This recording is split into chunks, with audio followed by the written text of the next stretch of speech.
하나님 아버지, 오늘도 예수를 믿는 하나님의 백성들과 전 세계의 교회 위에 함께 하시고 세계 선교사를 지원하고 가난한 자, 병든 자를 지원하는 개인과 교회와 단체를 위해 성령으로 함께 하시어 하나님의 방법으로 복을 내려 주옵소서. 인근에 예수 믿다가 쉬고 있는 영혼들을 긍휼히 여겨 주시옵소서.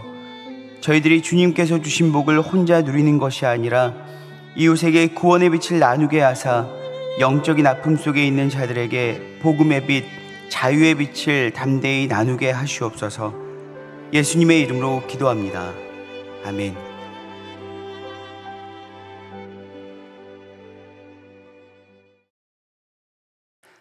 찬송가 407장 찬송하시겠습니다.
Oh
오늘 우리에게 주신 하나님의 말씀은 사사기 14장 1절에서 20절 말씀입니다.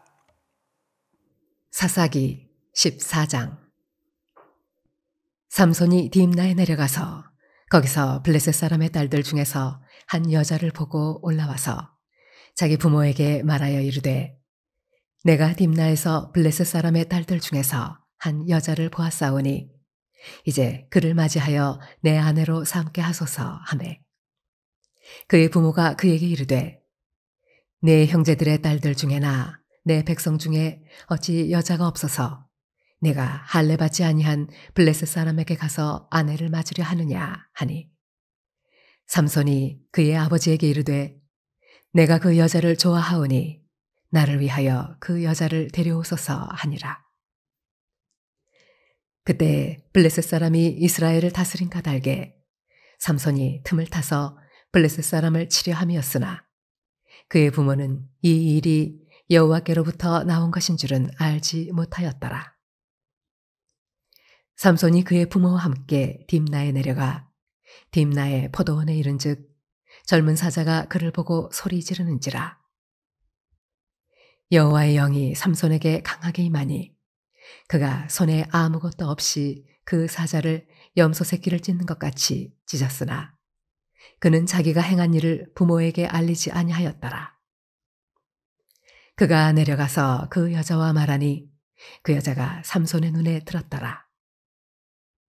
얼마 후에 삼손이 그 여자를 맞이하려고 다시 가다가 돌이켜 그 사자의 죽음을 본즉 사자의 몸에 벌떼와 꿀이 있는지라.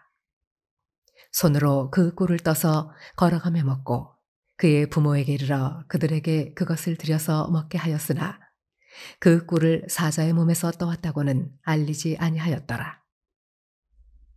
삼손의 아버지가 여자에게로 내려가매 삼손이 거기서 잔치를 베풀었으니 청년들은 이렇게 행하는 풍속이 있음이더라. 무리가 삼손을 보고 30명을 데려와서 친구를 삼아 그와 함께 하게 한지라. 삼손이 그들에게 이르되, 이제 내가 너희에게 수수께끼를 내리니 잔치하는 이래 동안에 너희가 그것을 풀어 내게 말하면 내가 베옷 30벌과 겉옷 30벌을 너희에게 주리라. 그러나 그것을 능히 내게 말하지 못하면 너희가 내게 베옷 30벌과 겉옷 30벌을 줄지니라 하니, 그들이 이르되 네가 수수께끼를 내면 우리가 그것을 들으리라 하매, 삼손이 그들에게 이르되 먹는 자에게서 먹는 것이 나오고 강한 자에게서 단 것이 나왔느니라 하니라. 그들이 사흘이 되도록 수수께끼를 풀지 못하였더라. 일곱째 날에 이르러 그들이 삼손의 아내에게 이르되, 너는 내 남편을 꾀어 그 수수께끼를 우리에게 알려달라 하라. 그렇지 아니하면 너와 네 아버지의 집을 불사르리라. 너희가 우리의 소유를 빼앗고자 하여 우리를 청한 것이 아니냐. 그렇지 아니하냐 하니, 삼손의 아내가 그의 앞에서 울며 이르되, 당신이 나를 미워할 뿐이요 사랑하지 아니하는도다. 우리 민족에게 수수께끼를 말하고 그 뜻을 내게 알려주지 아니하도다 하는지라. 삼손이 그에게 이르되, 보라, 내가 그것을 나의 부모에게도 알려주지 아니하였거든 어찌 그대에게 알게 하리요 하였으나 7일 동안 그들이 잔치할 때 그의 아내가 그 앞에서 울며 그에게 강요하므로 7째 날에는 그가 그의 아내에게 수수께끼를 알려주매 그의 아내가 그것을 자기 백성들에게 알려주었더라. 7째 날 해지기 전에 성읍 사람들이 삼손에게 이르되, 무엇이 꿀보다 달겠으며 무엇이 사자보다 강하겠느냐 한지라. 삼손이 그들에게 이르되, 너희가 내 암송아지로 밭갈지 아니하였더라면 내 수수께끼를 능히 풀지 못하였으리라 하니라. 여호와의 영이 삼손에게 갑자기 임하심에 삼손이 아스글론에 내려가서 그곳 사람 30명을 쳐 죽이고 노략하여 수수께끼 푼 자들에게 옷을 주고 심히 노하여 그의 아버지의 집으로 올라갔고 삼손의 아내는 삼손의 친구였던 그의 친구에게 준 바 되었더라. 사사기에서 등장하는 삼손의 이야기는 정말 해석하기가 너무 난해한 본문 중에 하나이고 난해한 인물 중에 하나입니다. 왜냐하면 사사기에 분명히 삼손이 등장하고 또 많은 신학자들과 목회자들이 삼손을 이스라엘의 사사로 인정하고 있기는 하지만 삼손을 사사로서 인정하고 이스라엘 백성들이 삼손을 따랐다는 본문이 전혀 등장하지 않고 있고요. 또한 삼손 또한 이스라엘 백성들을 군대로 거느리고 블레셋과 전쟁을 하는 본문은 등장하고 있지 않기 때문입니다. 삼손이 등장하는 사사기의 본문에서는 거의 대다수가 본문의 전부가 삼손이 개인적으로 블레셋 사람들과 충돌해서 승리하고 있는 기록들을 하고 있기 때문에 이 삼손이 사사로서 활동을 했느냐라고 보는 것 또한 많은 논쟁의 쟁점이 되기도 하죠. 그러나 우리는 이 삼손이 태어났던 그리고 활동했던 당시의 이스라엘의 영적 상태를 분명히 보아야 될 줄로 믿습니다. 사사기 15장에 등장하는데 사사기 15장에서는요 이스라엘 백성들이 삼손과 마주하게 됐을 때 이스라엘 백성들이 삼손을 향해서 이렇게 이야기하고 있습니다. 블레셋 사람들이 우리를 다스리는 줄 너가 알지 못하느냐라고 이야기를 하고 있는 본문이 나옵니다. 그걸 보면은 이스라엘 백성들 또한 어떤 사사가 이스라엘의 어떤 영적 지도자, 민족의 지도자가 등장해서 우리를 다스리고 있다, 우리를 이끌고 있다라고 인정하기보다는 그들 또한 삶 속에서 문화적으로 그리고 공식적으로 거의 블레셋의 속국이 되다시피 한 상황이라고 볼 수가 있겠고 블레셋 사람들이 자신들을 다스리고 있다라고 인정하고 있는 본문을 보고 알 수 있습니다. 이미 그들은 하나님이 자신들을 다스린다라고 하거나 아니면 하나님께서 세우신 사람, 보내신 사사가 우리를 다스린다라는 생각을 전혀 하고 있지 못하는 영적 완전한 침체에 빠져 있다라고 볼 수 있겠습니다. 이런 상황 가운데 어제 보셨다시피 하나님께서는 마노아라는 한 사람에게 주님께서 직접 찾아가셔서 그 가정 가운데 무자한 그 가정 가운데 잉태케 하시고 삼손을 출생케 하신 것들을 볼 수 있습니다. 그런데 삼손은 날 때부터 나실인으로 들여졌던 사람이라는 것을 여러분 기억하시면서 오늘 쭉 14장과 15장까지 이어볼 수 있었으면 좋겠습니다. 오늘 14장 1절부터 3절까지 보시면 삼손의 기본적인 성향 그리고 그 사람 안에 내재되어져 있는 욕망이 무엇인지 우리가 알 수 있겠고 삼손이 하나님을 따라 사는 사람인지 나실인답게 하나님의 말씀을 따라 사는 사람인지 아니면 자신의 욕망을 따라 사는 사람인지 우리는 금방 알 수가 있습니다. 14장 1절부터 보시면요 삼손이 딥나에 내려가서 거기서 블레셋 사람의 딸들 중에서 한 여자를 보고 올라와서 자기 부모에게 말하여 이르되 내가 딥나에서 블레셋 사람의 딸들 중에서 한 여자를 보았사오니 이제 그를 맞이하여 내 아내로 삼게 하소서 하매 그의 부모가 그에게 이르되 내 형제들의 딸들 중에나 내 백성 중에 어찌 여자가 없어서 내가 할례받지 아니한 블레셋 사람에게 가서 아내를 맞으려 하느냐 하니 삼손이 그의 아버지에게 이르되 내가 그 여자를 좋아하오니 나를 위하여 그 여자를 데려오소서 하니라 라고 이야기하고 있습니다. 지금 이 시대의 관점으로 본다면 내 아들이 자신이 좋다고 하는 여자와 결혼을 하겠다고 하는 것이고 그것이 단순히 부모님의 옛 관습에 젖어 있는 부모님의 시선에 보기 좋지 않아서 가로막는 것처럼 볼 수 있습니다. 그렇기 때문에 현재 이 시대를 살아가고 있는 독자는 뭔가 부모님 편이 아니라 삼손의 편에 공감하면서 볼 수가 있다는 것이죠. 내가 좋아하는 사람과 결혼하겠다는데 무엇이 문제인가라고 볼 수 있겠습니다. 그러나 삼손은요, 단순히 이스라엘 백성 출신뿐만이 아니라 삼손은 나실인이라는 것을 여러분들 기억하셔야 되겠습니다. 물론 나실인은 훨씬 더 까다로운 종교적인 조건을 가지고 살아가야 하는 사람이지요. 그런데 오늘 삼손은 내가 그 사람을 좋아한다라고 고백하고 있습니다. 어쩌면 가장 순수하고 가장 정확한 고백이고 표현이라고 볼 수 있겠는데요. 이 내가 좋아하오니라는 내가 그 여자를 좋아하오니라고 하는 이 표현이 원어적으로 해석하면 내 눈에 그 여인이 오르니라고 볼 수 있겠습니다. 내 눈에 그 여인이 오르니, 내 눈에 보기에 오르니라는 거죠. 여러분, 이 말씀을 들으면 여러분 떠오르는 구절이 있으실 거예요.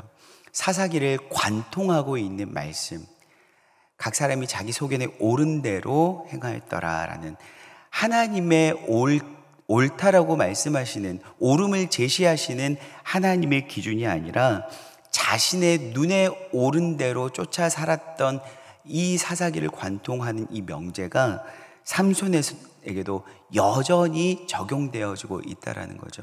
삼손은 그저 자신의 눈에 오르면 그것을 추구하며 살았던 삶을 살았습니다. 그런데 문제는 무엇이냐면 내 눈에 옳다라는 것은 때로는 내 생각과 마음이 바뀌면 내 눈에 옳았던 것들조차도 금세 그른 조건이 될 수 있다라는 거죠. 절대적인 기준치가 아니라 내 눈에 보기에 옳다면, 그리고 내 눈에 보기에 그르다면 언제든지 수용하기도 하고 때로는 그것을 거절할 수 있다라는 흔들리는 기준이 된다라는 것입니다. 오늘 삼손은 그 눈에 자신의 소견에 오른 대로 여성을 취했고 그 여성을 달라고 부모님께 이야기하고 있다라는 것이죠. 자신의 소견에 오른 대로 따라 살았던 이 삼손의 삶을 성경에서는 어떻게 표현하고 있냐면 끊임없이 내려갔다라고 이야기를 하고 있습니다. 여러분, 여러분들께서 요나서를 기억하시면 좋겠는데요. 요나가 하나님의 말씀을 거절하고 불순종하고 니느웨가 아닌 다시스로 가는 삶, 그 삶을 계속해서 연결해서 성경에서는 표현할 때 내려갔다라고 이야기를 합니다. 다시스로 내려가고 배로 내려가고 배 아래로 내려가고 배 아래에서 이제는 바닷속으로 던져지는 삶을 살았죠. 오늘 삼손도 끊임없이 자신의 소견에 옳은 대로 선택하면서 내려가는 삶을 살고 있습니다. 그러나 우리에게 자꾸 이 해석에 있어서 삼손을 바라봄에 있어서 어려움을 주는 구절은 바로 4절인데요. 그때 블레셋 사람들이 이스라엘을 다스린 까닭에 삼손이 틈을 타서 블레셋 사람을 치려 함이었으나 그의 부모는 이 일이 여호와께로부터 나온 것인 줄은 알지 못하였더라 라는 말씀입니다. 우리 이 말씀을 보면서 삼손이 자신의 소견에 옳은 대로 딥나의 여인을 취해서 내려가는 삶을 살았던 것은 마치 삼손의 치밀한 영적인 기도 가운데 나온 어떤 행위인 것처럼 우리는 생각할 수 있습니다만은, 실상 이 구절 같은 경우에는 하나님의 영감으로 된 성경으로서 처음과 마지막까지 다 아신 하나님께서 이 성경의 저자에게 당시의 상황만이 아니라 이 모든 것들이 구속사적인 관점에서 하나님께서 친히 삼손을 사용하셨다라는 것을 기록하고 있는 것으로 여러분들이 보시면 해석이 무난할 것 같습니다. 삼손은 오늘 14장 본문 가운데 나실인으로서는 행하지 말았어야 될 일들에 대해서 끊임없이, 아니면 오히려 능동적이고 자발적으로 나실인의 조건들을 자꾸 하나씩 무너뜨리는 삶을 살아가게 됩니다. 8절 보시면 얼마 후에 삼손이 그 여자를 맞이하려고 다시 가다가 돌이켜 그 사자의 주검을 본즉 사자의 몸에 벌떼와 꿀이 있는지라. 삼손은 딥나로 내려가다가 한 사자를 만났고 그 사자를 하나님의 도움, 하나님의 영이 임하여서 사자를 찢어 죽이게 됩니다. 그리고 그 사자의 주검에 있었던, 죽은 사자의 사체에 있었던 꿀을 먹게 되는 것이죠. 여러분, 삼손은 나실인입니다. 죽은 이 주검과는 접촉해서는 안 되는 존재라는 것이죠. 그런데 오늘 삼손은 그런 모든 나실인의 조건들을 다 무너뜨리면서 무분별하게 행동하고 있습니다. 삼손은 끊임없이 내려가는 삶을 살고 있다라는 것이죠. 삼손의 하면은 우리가 생각하는 것이 삼손의 상징, 곧 머리카락에서 나오는 힘처럼 생각하는데요. 여러분 성경에 보면은 삼손은 계속해서 하나님의 영이 임할 때에 힘과 능력을 사용하는 것들을 보게 됩니다. 삼손은 알았어야 했습니다. 하나님의 영이 임함으로 말미암아 자신에게 힘과 강함과 담대함이 생겼었던 것을 알았어야 했습니다. 그리고 그때마다 내려가던 삶을 멈추고 그리고 다시 돌이켜서 이제는 영적으로 올라가는 삶을 살았어야 된다는 것이죠. 사랑하는 성도 여러분, 우리도 살아가면서 끊임없이 우리의 소견에 쫓아 내려가는 삶을 살다가도 하나님의 도우심으로 나의 기도를 통해서도 마찬가지이겠고 또는 누군가의 중보 기도를 통해서도 마찬가지이겠고 우리는 하나님의 영이 임하여서 우리 삶 가운데 능력이 임할 때가 있습니다. 기도에 응답을 받을 때도 있죠. 그때 우리는 내려가는 삶을 멈추고 하나님께로 돌이킴으로 말미암아 올라가는 삶을 살아야 할 줄로 믿습니다. 하나님께로 내려가는 삶을 멈추고 돌이켜 올라가는 삶을 사시는 여러분들의 삶이 되시길 소망합니다. 기도하시겠습니다. 사랑하는 하나님, 참으로 감사합니다. 삼손은 나실인이었음에도 불구하고 계속적으로 내려가는 삶을 살고 있습니다. 하나님 앞에 헌신을 하겠노라고, 거룩한 삶을 살겠노라고 서원했던 이 나실인의 조건들을 하나씩 무참하게 내어던지면서 끊임없이 내려가는 삶을 살고 있습니다. 우리들의 모습이 보입니다. 하나님, 돌이켜서 하나님 앞에 절대적인 기준인 하나님의 진리를 쫓아 올라가는 삶을 살아갈 수 있도록 도와주시옵소서. 예수 그리스도의 이름으로 기도합니다. 아멘.